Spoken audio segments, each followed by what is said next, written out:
A nossa próxima palestrante, conferencista dessa tarde, está online conosco, não está à distância, mas conectada conosco. Ela é gerente de mobilidade urbana do WRI Brasil.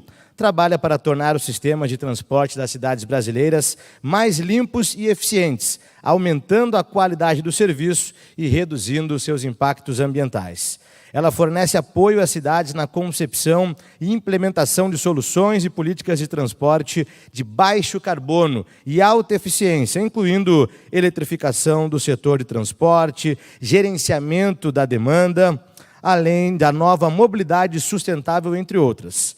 A nossa conferencista também é uma das representantes no BRT Center of Excellence. Cristina é graduada em Engenharia de Produção pela Universidade Federal do Rio Grande do Sul e mestre em Sistemas de Transporte pela mesma universidade. Também possui um curso de especialização em Gerenciamento de Projetos na URGS. O meu inglês não é muito bom, mas a nossa palestrante é excelente e está conectada conosco aqui online. Vamos dar as boas-vindas para ela. Cristina Albuquerque. Muito boa tarde, Cristina. Seja bem-vinda à Conferência de Mobilidade e Desenvolvimento da Cidade Carbono Zero. Você me escuta? Escuto bem. Boa tarde, muito obrigada. É um prazer estar aqui. Gostaria de cumprimentar o prefeito Jairo Jorge pela iniciativa, parabenizar o evento, parabenizar a cidade de Canoas pelos seus 82 anos e dizer que é um prazer estar aqui representando o WRI Brasil para a gente falar sobre mobilidade zero carbono, algumas premissas que a gente combinou com o pessoal da gente trazer nessa tempo, que a gente vai falar sobre mobilidade zero carbono, a ideia de trazer os novos modelos de contrato que vão fomentar a possibilidade de transição para essa mobilidade zero carbono que tem aparecido como realidade na América Latina, tendo como premissas tudo isso que acabou de ser apresentado pelo Rodrigo Tortoriello, da priorização dos transportes ativos, da priorização do transporte coletivo, e quando a gente está falando em transporte coletivo, pensar nessas fontes de receitas extratarifárias que ele comentou, mas também tem em conta que a gente precisa repensar como esses nossos contratos são feitos para permitir essas inovações nesse campo da mobilidade urbana sustentável, zero carbono para as nossas cidades. Alguns dados que corroboram também o que o Rodrigo acabou de apresentar, as emissões no Brasil. Então, que a gente tem aí o setor de energia, que é onde os sistemas de transporte ficam abarcados entre os 3 principais setores de emissão nas nossas cidades brasileiras, e que essa poluição do ar gerada por esses grandes emissores são anualmente responsáveis por aproximadamente 51 mil mortes por ano, ocasionado por poluição do ar. Aqui esses dados são da Organização Mundial da Saúde, mas a gente tem alguns dados um pouco mais detalhados para algumas cidades como São Paulo, do professor Saldiva, que mostram que esses dados, na verdade, podem ser muito maiores quando a gente está falando das emissões do setor de transporte associadas às doenças respiratórias e cardiovasculares geradas por esses poluentes locais, emitidos muitas vezes pela combustão dos nossos sistemas de transporte.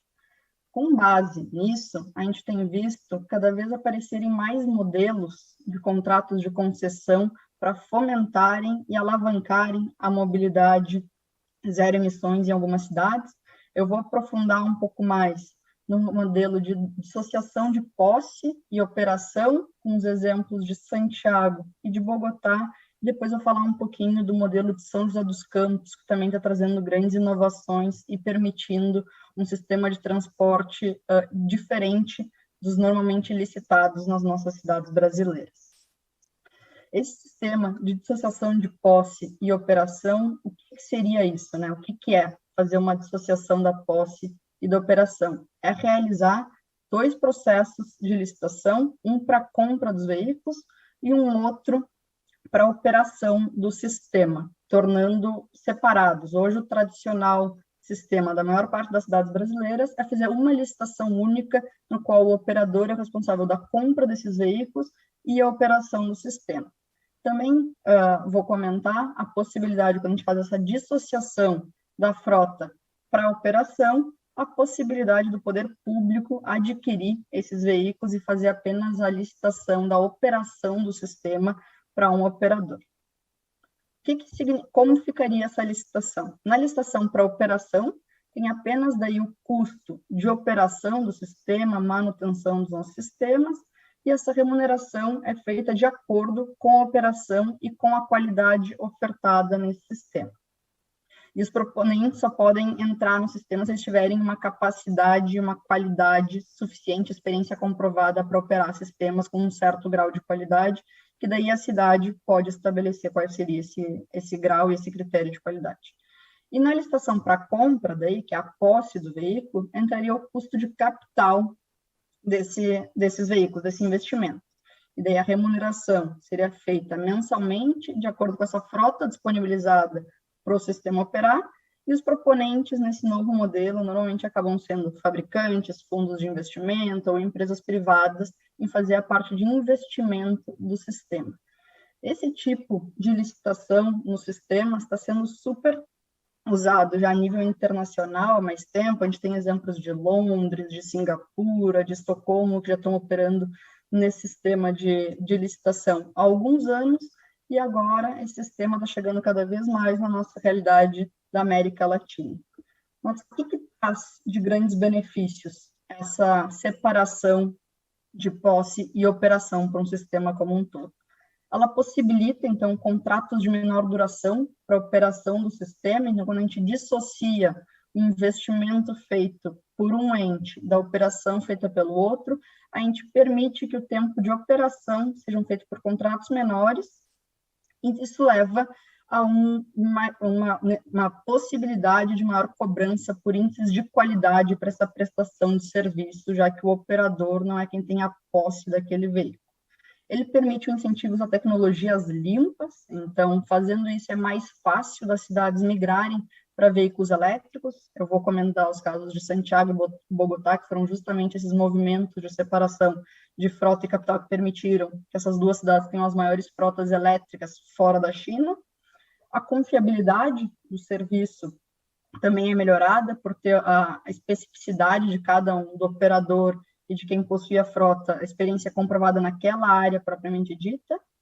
Te permite uma maior flexibilidade dos contratos, então a disponibilidade da frota é independente da continuidade do operador, e aqui de novo permitindo que a gente cobre maiores índices de qualidade do sistema, e a diminuição dos riscos entre esses novos atores que entram no projeto e não somente uma empresa envolvida. Então, você acaba diluindo o risco entre diferentes atores. Claro que isso traz alguns desafios associados de como vão ser feitas essas relações contratuais, mas é um modelo que tem dado certo para a migração para frotas mais limpas nessas cidades. Entrando especificamente no caso de Santiago do Chile, em como foi feita essa separação de posse e operação, lá eles têm uma estrutura um pouco diferente da nossa aqui no Brasil, porque tem uma centralização no governo federal das questões de transporte, então isso é feito diretamente através do Ministério de Transportes e Telecomunicação, que licitou separadamente a operação, com manutenção dos veículos e um contrato com a empresa de energia, e o fornecedor da frota, que tem que prover os veículos e as peças necessárias para essa manutenção, e também tem que supervisionar e certificar a manutenção que vai ser feita pelo operador. E ele tem as entidades financeiras apoiando eles.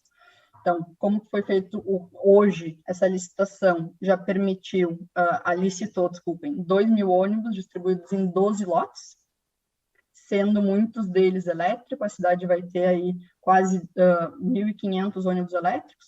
Os contratos foram realizados diretamente com o Estado, tendo a garantia de reparo e reaproveitamento da substituição das baterias. Então, é uma grande preocupação ainda dessas tecnologias, mas essa é a responsabilidade do provedor de frota, que muitas vezes é a empresa fabricante do veículo, e ele tem que ter uma oferta de fornecimento do resultado da licitação da operação.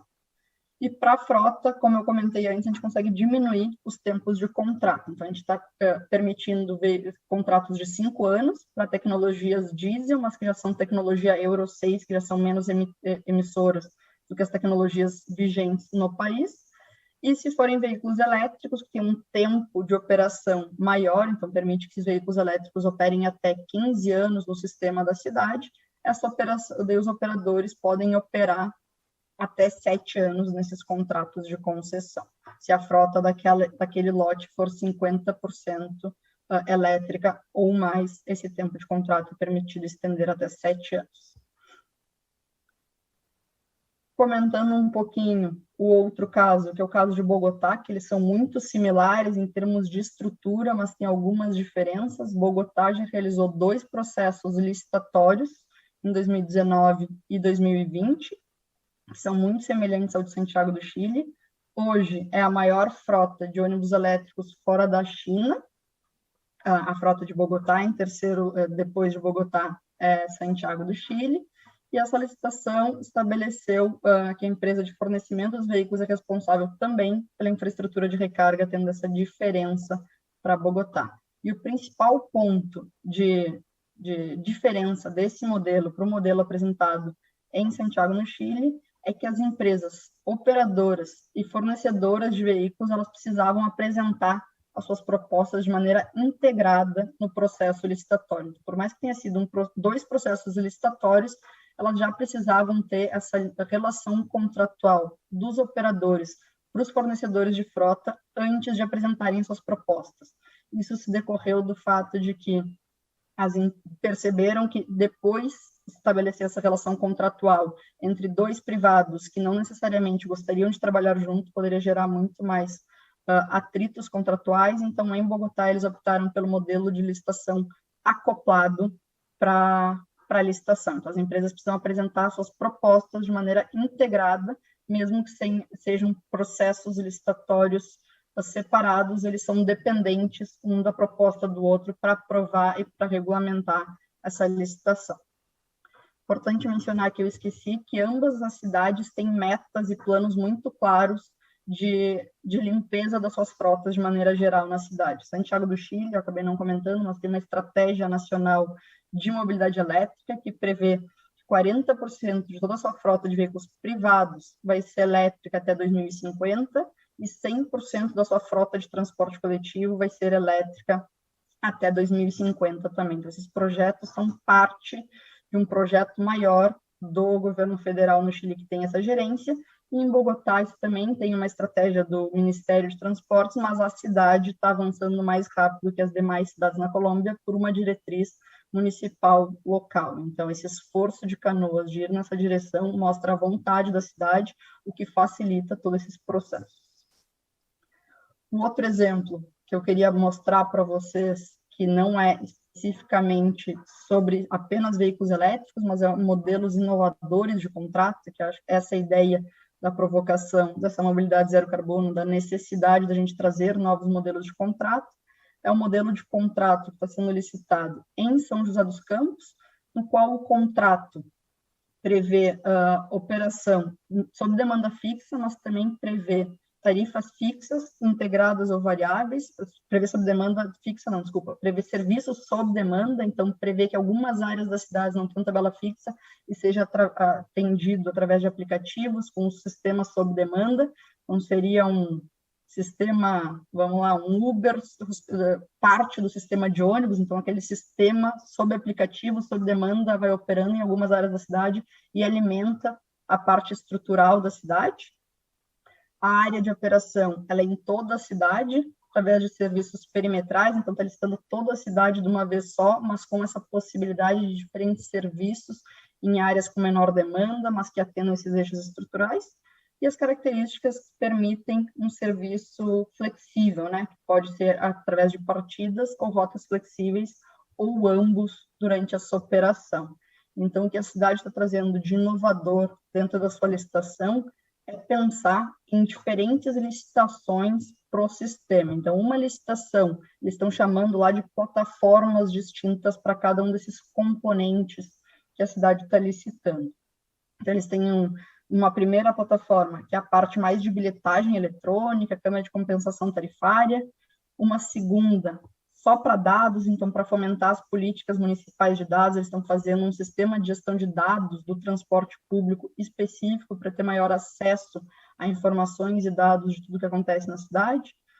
Uma terceira plataforma para comunicação com os usuários, então, prevê essa maior comunicação, que tem a ver também com as outras necessidades das outras plataformas, como, por exemplo, a plataforma 4, que é para um sistema de transporte responsivo à demanda, eles precisam ter essa comunicação muito forte com os usuários.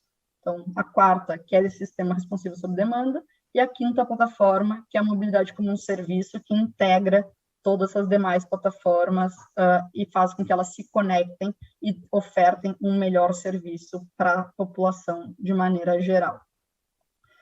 E a outro fato de São José dos Campos que eu gostaria de compartilhar é que, como parte de um pensamento inovador e de trazer todas essas questões diferentes para o sistema, pensar diferente, a cidade também está criando um corredor que chama Linha Verde, no qual a cidade fez a aquisição de 12 veículos elétricos, que tem essa cara de veículo, então foi feito uma carroceria diferente para parecer um visual diferente, e a cidade comprou esses veículos e vai fazer apenas a licitação para a operação desse corredor. Então, ela também está pensando num modelo aqui de um pouco de dissociação de posse e operação, no qual a prefeitura comprou para operar neste corredor específico os veículos com recursos públicos e vai fazer a licitação apenas da operação do sistema.